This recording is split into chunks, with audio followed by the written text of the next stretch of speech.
ৰূপসীহাট বিধানসভা সমষ্টিৰ বিধায়ক নুৰুল হুদা ডাঙৰীয়াই কালি বৰঘুলিত মোৰ বিৰুদ্ধে কিছুমান আপত্তিজনক মন্তব্য কৰিছে। মই বিধায়কগৰাকীক সকীয়াই দিছোঁ ভৱিষ্যতে মোৰ বিৰুদ্ধে এনে অপপ্ৰচাৰ নকৰিবলৈ। তেখেতে কৈছে যে মই উগ্ৰপন্থীক সমৰ্থন কৰি গ্ৰেপ্তাৰ হৈছিলোঁ, কিন্তু বিধায়কগৰাকীক মই জনাই দিছোঁ যে মই যোৱা এপ্ৰিল মাহত পেহেলগামত যিটো সন্ত্ৰাসবাদী আক্ৰমণ ঘটিছিল, সেইদিনা পেহেলগামত প্ৰায় 1600 টুৰিষ্ট তাত গৈছিল, কিন্তু এজনো সিকিউৰিটি বা নিৰাপত্তাৰক্ষী চৰকাৰে তাত দিয়া নাছিল, যাৰ কাৰণে উগ্ৰপন্থীয়ে আহি পেলাই তাত প্ৰায় 26 জন লোকক হত্যা কৰিছে, গুচি যায়। এই বিষয়টো লৈ মই কেন্দ্ৰীয় চৰকাৰক প্ৰশ্ন কৰিছিলোঁ যে সেইদিনা তাত নিৰাপত্তাৰক্ষী কিয় নাছিল, যাৰ কাৰণে উগ্ৰপন্থীয়ে ইমান টুৰিষ্টক গুলিয়াই থৈ যাব পাৰিলে। আৰু দ্বিতীয় কথাটো হ'ল যে সেই উগ্ৰপন্থীয়ে গুলিয়াই থৈ যোৱাৰ পিছত এটা কথা প্ৰচাৰ কৰা হৈছিল যে তেওঁলোকে আহি ধৰ্ম খুজিছিল, যে যিসকল মুছলমান তেওঁলোকক আক্ৰমণ কৰা নাছিল, হিন্দু ধৰ্মৰ লোকক আক্ৰমণ কৰিছিল। এই কথাটো আৰু তাত সিকিউৰিটি পাৰ্চন নথকাটো, এই গোটেই কথাবিলাক লৈ মই এটা তদন্ত দিয়াৰ কথা মই দাবী কৰিছিলোঁ। মোৰ বক্তব্যটো এতিয়াও আছে, যিবিলাক মিডিয়াত প্ৰচাৰ হৈছিল। মোৰ বক্তব্যটোত কৈছিলোঁ এইটো মানে নিৰপেক্ষভাৱে তদন্ত কৰিবলৈ মই কেন্দ্ৰীয় চৰকাৰক দাবী কৰিছিলোঁ, আৰু তদন্ত কৰি ইয়াত কেনেকৈ কিয় নিৰাপত্তাৰক্ষী নাছিল, তাৰ কাৰণে জগৰীয়া কোন, আৰু কেনেকৈ উগ্ৰপন্থী আহিল, কেনেকৈ তেওঁলোকে হত্যা কৰি থৈ গ'ল, এই সমগ্ৰ ঘটনাৰ আজি তদন্ত নকৰিলে কেন্দ্ৰীয় প্ৰধানমন্ত্ৰী আৰু গৃহমন্ত্ৰী তাৰ কাৰণে দায়ী হ'ব বুলি মোৰ বক্তব্যত মই কৈছিলোঁ। যিয়ে নহওক, মই এগৰাকী বিৰোধী দলৰ বিধায়ক হিচাপে য'ত চৰকাৰে আমাৰ দেশৰ নাগৰিকৰ জীৱন আৰু সম্পত্তিৰ নিৰাপত্তা, জীৱন আৰু সম্পত্তি ৰক্ষা কৰাত বা নিৰাপত্তা প্ৰদানত ব্যৰ্থ হয়, তাত চৰকাৰক প্ৰশ্ন কৰাটো, জবাবদিহি কৰাটো আমাৰ দায়িত্ব হয়, কৰ্তব্য হয়। বিৰোধী দলৰ সদস্যৰ এইটো অধিকাৰেই নহয়, কৰ্তব্য হয় চৰকাৰক সমালোচনা কৰা, য'ত চৰকাৰে আমাৰ দেশৰ নাগৰিকৰ যদি জীৱন আৰু সম্পত্তিৰ নিৰাপত্তা দিব নোৱাৰে। এই ক্ষেত্ৰত নুৰুল হুদাই বিজেপিৰ ভৰি চেলেকাৰ ৰূপত আৱিৰ্ভূত হৈ তেওঁ কালি যে কৈছে যে মই উগ্ৰপন্থীক সমৰ্থন কৰি গ্ৰেপ্তাৰ হৈছিলোঁ, মই ধিক্কাৰ জনাইছোঁ। নুৰুল হুদাৰ মানসিকতা আৰু বিজেপিৰ মানসিকতা একে হ'ব পাৰে। বিজেপিৰ চৰকাৰে মোক অন্যায়ভাৱে গ্ৰেপ্তাৰ কৰিছিল, আৰু নুৰুল হুদা জজৰ ওপৰত নহয়। আজি হাইকোৰ্টেও মোক বিনা দোষত আবদ্ধ কৰা বুলি কৈ নিৰ্দোষী বুলি ৰায়দান কৰিছে, আৰু চৰকাৰক আদেশ দিছে মোক মোকলাই দিবলৈ, যাৰ কাৰণে চৰকাৰে মোক মোকলাই দিবলৈ বাধ্য হৈছে। গতিকে হাইকোৰ্টে য'ত মোক নিৰ্দোষী বুলি ক'লে, নুৰুল হুদাই তাত হাইকোৰ্টৰ ওপৰত নহয়। আৰু মই তাত চৰকাৰক প্ৰশ্ন কৰাটো, বিজেপি চৰকাৰক প্ৰশ্ন কৰাটোৰ কাৰণে নুৰুল হুদাৰ গাত কিয় লাগিল, এই কথাটো মই বুজি নাপালোঁ। তেওঁ কিয় বিজেপিৰ ওপৰত কথা কৈ আছে, তাৰ এটা কাৰণ আছে। তেওঁ কালি তাত এটা কথা কৈছিল যে AIUDFৰ কাৰণে অসমত বিজেপি চৰকাৰ আহিল, কিন্তু এই কথাটো সম্পূৰ্ণ মিছা। অসমত নুৰুল হুদাৰ কাৰণে বিজেপি চৰকাৰ আহিল, এই কথাটো অসমৰ বহু মানুহে নাজানে। মই আপোনালোকক সংবাদ মাধ্যমৰ জৰিয়তে কৈ আছোঁ, যেতিয়া তৰুণ গগৈ অসমৰ মুখ্যমন্ত্ৰী আছিল, ৰকিবুল হুছেইন চাহাব অসমৰ প্ৰভাৱশালী মন্ত্ৰী আছিল, তেতিয়া অসম বিধানসভাৰ পাব্লিক একাউণ্ট কমিটিৰ চেয়াৰমেন আছিল চিৰাজউদ্দিন আজমল চাহাব। সিদিনা পাব্লিক একাউণ্ট কমিটিৰ নগাঁৱত টুৰ আছিল, তেওঁলোকে নগাঁও জিলা পৰিষদৰ অবাধ দুৰ্নীতিৰ তদন্ত কৰাৰ কাৰণে নগাঁৱত গৈছিল, আৰু তেতিয়া নুৰুল হুদা ডাঙৰীয়া নগাঁও জিলা পৰিষদৰ উপসভাপতি হয়তো আছিল। তেওঁলোকে জানিছিল যদি পাব্লিক একাউণ্ট কমিটিয়ে সেই তদন্ত কৰে জিলা পৰিষদৰ স্কিমবিলাক, তেওঁলোকে যে সকলো টকা লুটি পুটি মাৰি খাইছে, এইবিলাক ধৰা পৰিব, হয়তো তেওঁলোক এৰেষ্ট হ'ব, আৰু জিলা পৰিষদৰ CEO গ্ৰেপ্তাৰ হ'ব, বা জিলা পৰিষদৰ চেয়াৰমেন ভাইচ চেয়াৰমেন তেওঁলোক গ্ৰেপ্তাৰ হ'ব লাগিব, আৰু তেওঁলোকৰ সকলো কুকীৰ্তি ফাদিল হ'ব। সেইকাৰণে তেওঁলোকে পাব্লিক একাউণ্ট কমিটি গৈ পেলাই নগাঁও চাৰ্কিট হাউচত যেতিয়া তেওঁলোকে দুপৰীয়াৰ আহাৰ গ্ৰহণ কৰিবলৈ তাত ৰখিছিল, তেতিয়া নুৰুল হুদাই আৰু কেইবাজনো নগাঁও জিলা পৰিষদৰ সদস্যক লগত লৈ আহি পেলাই ইয়াতে গুণ্ডামি কৰি পাব্লিক একাউণ্ট কমিটিৰ সদস্য প্ৰশান্ত ফুকন ডাঙৰীয়াক তাত ঘুচিয়াই তেওঁ প্ৰসাৰ কৰি কৰি ৱালৰ লগত তেওঁ মিলাই দিছিল, ঘুচিয়াই। আৰু এই কথাটো তাত কিছু সাংবাদিকে ভিডিঅ' কৰিছিল। তাৰপিছত যেতিয়া মন্ত্ৰী ৰকিবুল হুছেইন চাহাবে এই খবৰটো পাইছিল যে নুৰুল হুদা আৰু কেইজনমান জিলা পৰিষদৰ সদস্যই তেওঁলোকে এনেকৈ ঘুচিয়াই প্ৰশান্ত ফুকনক তেওঁলোকে এনেকৈ আহত কৰিছে, তেতিয়া ৰকিবুল হুছেইন চাহাবে নগাঁৱত সকলো সাংবাদিকক মাতি তেওঁলোকক কৈছিল যে এই বাতৰিটো আপোনালোকে কোনো প্ৰচাৰ নকৰিব, এইটো কৰিলে আমাৰ কংগ্ৰেছ দলৰ বহুত ক্ষতি হ'ব। হয়তো ৰকিবুল হুছেইন পাৱাৰফুল মিনিষ্টাৰ আছিল, তেখেতৰ ভয়ত নগাঁৱত কোনো সাংবাদিকে বাতৰিটো প্ৰচাৰ কৰা নাছিল, কিন্তু এই ভিডিঅ'টো সমগ্ৰ উজনি অসমৰ লোকৰ হাতে হাতে গুচি গৈছিল আৰু 2016 চনত যেতিয়া নিৰ্বাচন হৈছিল বিধানসভা নিৰ্বাচন উজনি অসমৰ সকলো সমষ্টিত লাখ লাখ মানুহৰ মোবাইলত তেওঁলোকে আনকি ভোটাৰসকল যিটো লাইনত থিয় হৈ আছিল ভোট দিবলৈ তাতো এই ভিডিঅ'টো দেখুৱাইছিল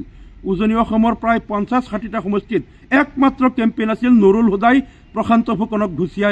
ঘুচিয়াই দিয়াটো কাৰণ নুৰুল হুদাৰ উদ্দেশ্য আছিল যে ইয়াত ঘুচিয়াই তেওঁলোকক এটা ইয়াত কেচকাল এটা কৰি দিওঁ যাতে তেওঁলোকে ইয়াৰ পৰা গুচি যায় জিলা পৰিষদৰ স্কিমবিলাক যাতে চাব নোৱাৰে আৰু উজনি অসমত তেওঁলোকৰ এটাই প্ৰচাৰ আছিল চাওক আজি কংগ্ৰেছ চৰকাৰ থকাৰ কাৰণে মিয়াই কেনেকৈ আজি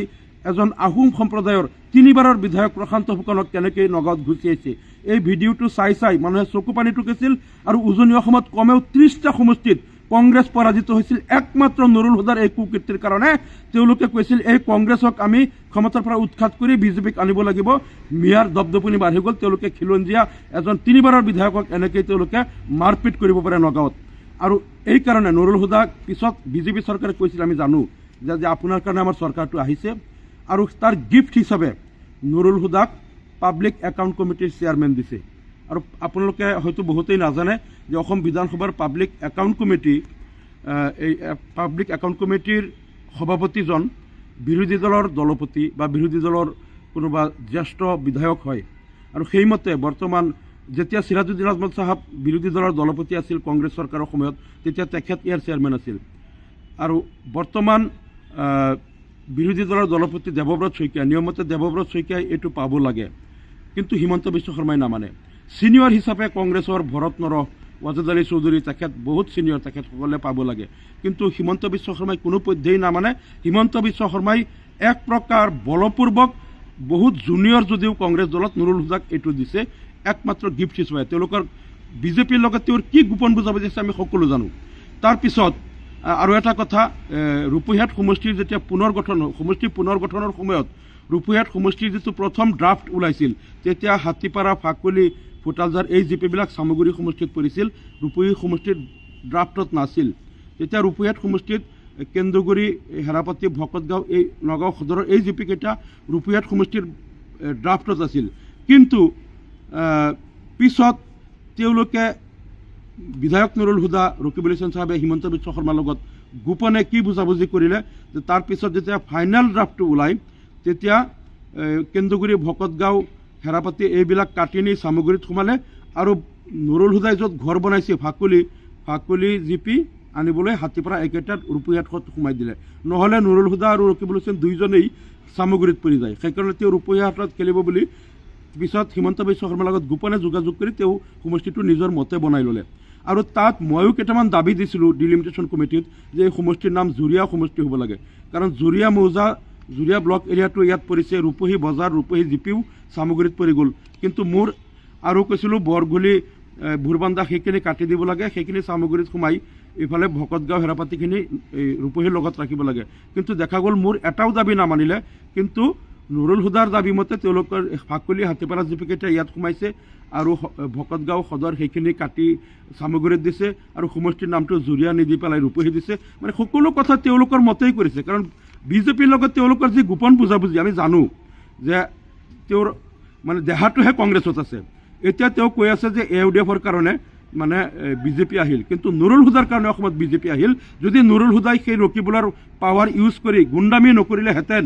তেনেহ'লে উজনি অসমত কমেও 30টা সমষ্টি কংগ্ৰেছৰ পৰা কাঢ়ি বিজেপিয়ে নিব নোৱাৰিলেহেঁতেন আৰু 2016ত কোনো পধ্যেই অসমত বিজেপি চৰকাৰ আহিব নোৱাৰিলেহেঁতেন আৰু তাৰ বিনিময়ত নুৰুল হুদাই বহুত গিফ্ট পাই আছে আৰু তেওঁক PSC কমিটিৰ চেয়াৰমেন হিচাপে তেওঁ বহুত অভাৰ টকা পইচা সংগ্ৰহ কৰা তেওঁ এটা সুবিধা পাইছে গতিকে এই সমগ্ৰ ঘটনাৰাজিৰ দ্বাৰা এই কথাটো আজি নুৰুল হুদা শংকিত হৈছে যেতিয়া মই কৈ দিলোঁ ৰূপহীয়াত সমষ্টিত মই নিৰ্বাচন খেলিম এতিয়া পাগলৰ নিচিনা তেওঁ উল্টা পুল্টা কথা কৈ আছে আৰু তেওঁ আৰু কিছুমান মিছা কথাৰ আশ্ৰয় ল'ব লগা হৈছে তেওঁ আনকি বৰগুলিৰ কালি এখন মিটিঙত কৈছে যে যোৱা লোকসভা নিৰ্বাচনত মই নিজৰ যিটো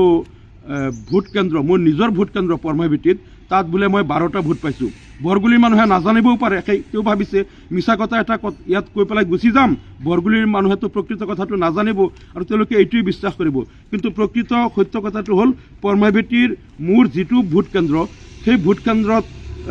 কংগ্ৰেছে ভোট পাইছিল 504টা আৰু মই ভোট পাইছিলোঁ 643টা আৰু বিজেপিয়ে পাইছিলে 15টা আৰু অন্যান্য ভোট এনেকৈ 35টা পাইছিল। আৰু পৰমাৱতীৰ আৰু এটা ভোট কেন্দ্ৰ যিটো উত্তৰখণ্ড তাত আছিলে কংগ্ৰেছে 354টা, মই 323টা আৰু বিজেপিয়ে 15টা। এনেকৈ সামগ্ৰিকভাৱে পৰমাৱতী গাঁৱৰ 3টা ভোট কেন্দ্ৰ মিলাই কংগ্ৰেছ আৰু মোৰ প্ৰায় সমান সমান ভোট, মই মাত্ৰ 8টা ভোট বেছি পাইছিলোঁ মোৰ গাঁওখনত। আৰু মোৰ নিজৰ ভোট কেন্দ্ৰটোত কংগ্ৰেছে 504টা পোৱাৰ বিপৰীতে মই 643টা ভোট পালোঁ। কিন্তু এই নুৰুল হুদাই কালি মিছা কথা কৈ বৰগুৰিত কৈছে যে মোৰ নিজৰ ভোট কেন্দ্ৰত বোলে মই 12টা ভোট পাইছোঁ। এনেকুৱা মিথ্যাচাৰিতাৰে তেওঁ ৰূপয়াত সমষ্টিত তেওঁ আৰু জিকিব নোৱাৰে। কাৰণ মই কি কাৰণত